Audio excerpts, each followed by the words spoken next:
I may have found the absolute best case I've ever built with in my entire career. What's up everybody, it's the Don with the Don Tech, and today I wanted to talk to you about the Phanteks NV7 case specifically. My most recent personal build was done using this exact case, and I wanted to just go through my general build experience, if I'd recommend it, some flaws I found, some positives that were there, and maybe you can make a decision as to whether or not this is the right case for you. Now, as you can tell, this case, when built correctly, is an absolute beautiful, stunning case. The tempered glass on both sides and the roomy nature of the entire case makes it definitely a sight to behold. My case personally is not wall mounted. That's my Lian case. This case is beautiful enough to be a work of art on the wall, but I haven't wall mounted this one.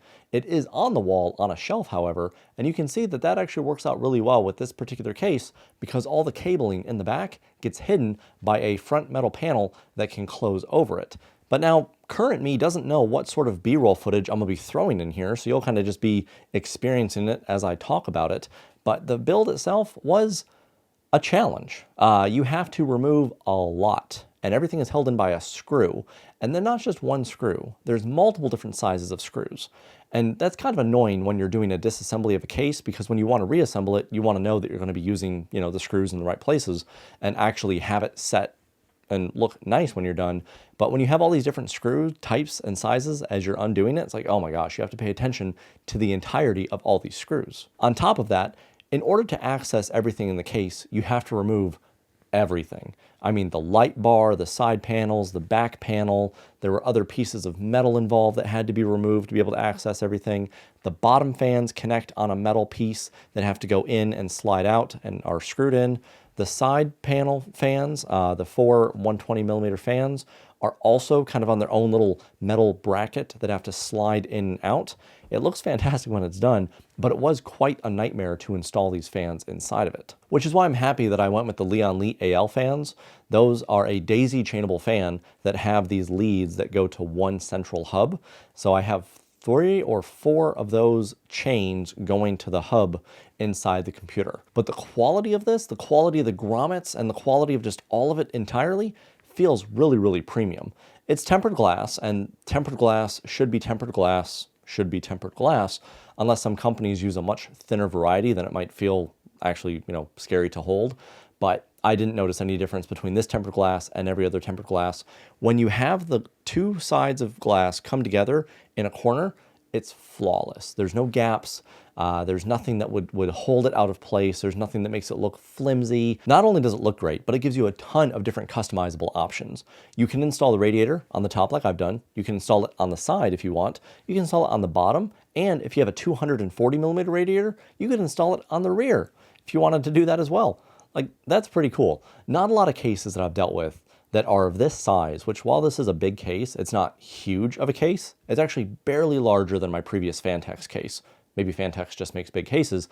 And the two fans in the rear, the two 120s, is really, really cool because you have more airflow that you can cycle through the system. And having the two fans there, there's no gaps or anything. It does look really sweet. While they give you a lot of different options for cable management and the case is very roomy in the back, it is a little bit of a nightmare because everything is a puzzle piece. The way that you have to remove things in the back panel to access different components in different parts of the case mean that if you're trying to install those things with other cables, you have to kind of route everything and do it as one individual. Like, okay, I'm moving the cable here, then I have to push this in, I have to screw this together, hold the cable, move it here. You don't really have the freedom that you would in some of these other cases to just do a clean run from the power supply to the PC, the CPU power, or to the 24-pin power, or even to the graphics card. As you can see with my case, my graphics card cables were barely too short to be able to come underneath. That's what I would normally like to do, or to the side, but there was no grommets on the side, so I kind of had to come, as you can tell, this angular from above to connect them that way, and it's fine. And the way to fix it would just be to buy longer millimeter cables, but I don't want to spend the additional money, and I would also have to take that out, take everything else out to be able to access those cables and rewire all of that. So for now, I'll make it look as nice as we can make it look, and we'll just call it a day. But speaking of cable management, the one thing I will say that is a 100% oversight that not a single person working at Phanteks even thought of was the hard drive placement. In order to install a hard drive, you need a few things: the hard drive, the data cable, and the power cable. Now, these are all usually pretty standard in how far they actually come out and where they would line up. And while there's a couple of different hole placements, you can't actually get the cables to go in there correctly because then the side panel either can't close or you can't route the cable where you need it to go.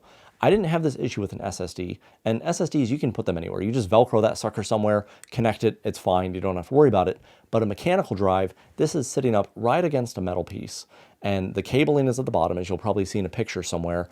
And that was so aggravating to try to get this drive installed, because not only did I have to install the drive, get the cables there, I have to also get the cabling while I'm pushing the actual drive into place to secure it into place, and making sure the cabling all stays. So now, if I have to take that out, it's going to be quite a pain. I don't even want to think of what I'd have to undo.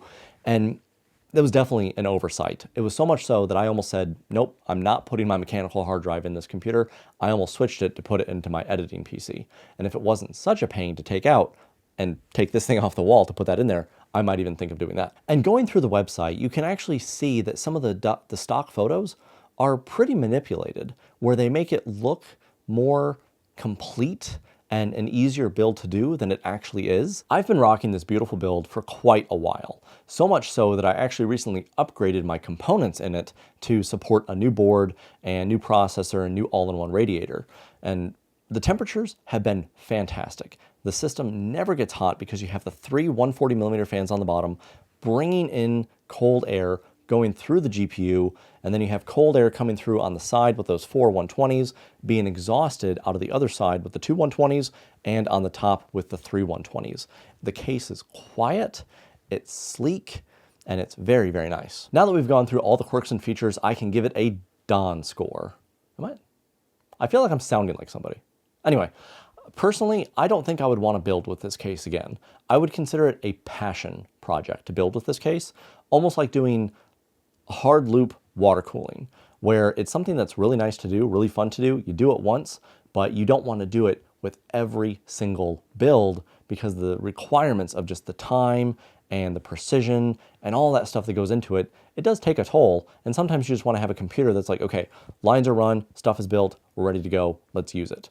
But for your own personal, like, wow, I want this to look fantastic, I cannot think of a better looking case that I've ever seen in my entire life.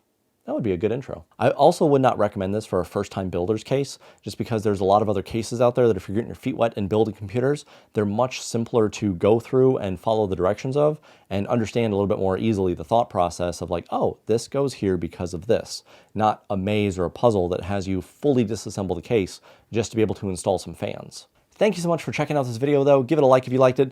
Give me a follow if you like this sort of stuff. Let me know what type of computer you're building as well. And if you have any pictures of it, definitely let me see it in some medium, because I'd love to actually maybe make a video about your cases and critiquing them, talking about them, seeing your builds, even giving some advice and everything like that as well. So thank you so much for watching, stopping on by. This has been the Don, me, with the Don Tech.